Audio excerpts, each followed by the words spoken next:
The Last Lightkeeper. Have you ever wondered what it would feel like to be the last of something? Not the last person on earth, but the last one who remembers how things used to be. This is a story about a man named Elias, the last lightkeeper of the Northwind Lighthouse. Elias was an old man. His beard, like sea foam, was white and wild. Every morning, before the sun even touched the sea, Elias would climb the 300 steps of the Northwind Lighthouse. It had stood for 150 years, casting light across the darkest waves, guiding ships safely to the shore. But times had changed. GPS, satellite mapping, automated beacons, they had taken over. The lighthouse was no longer needed, but Elias stayed. The government let him because, well, no one else wanted the job. He wasn't just keeping the light on, he was keeping a promise.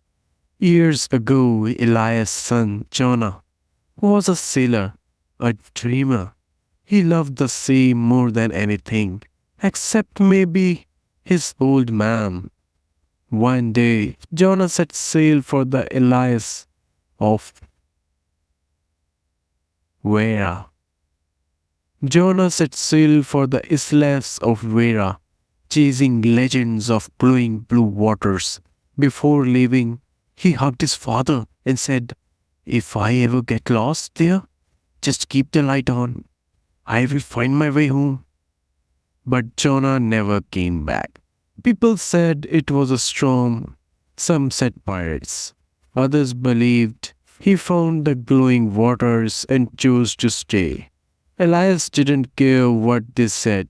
Every night for 20 years, he lit the lamp because of a promise.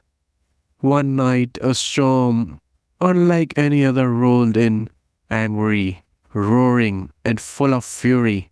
The power went out. The backup generator failed.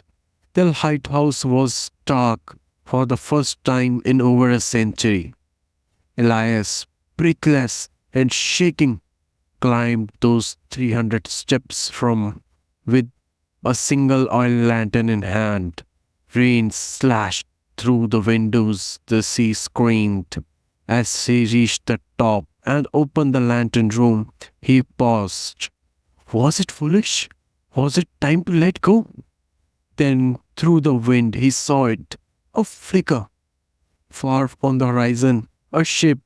One tiny speck of light blobbing up and down in the chaos. Someone is out there. Elias lit the lamp.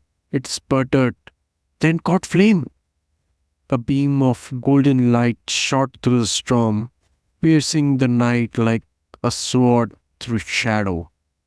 He watched, heart pounding, as the tiny ship turned and slowly moved toward the shore. The next morning, the storm had passed. The sea was calm.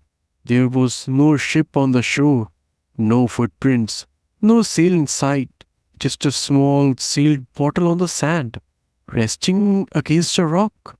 Inside a note, "The waters of Vera are beautiful, but they are not home.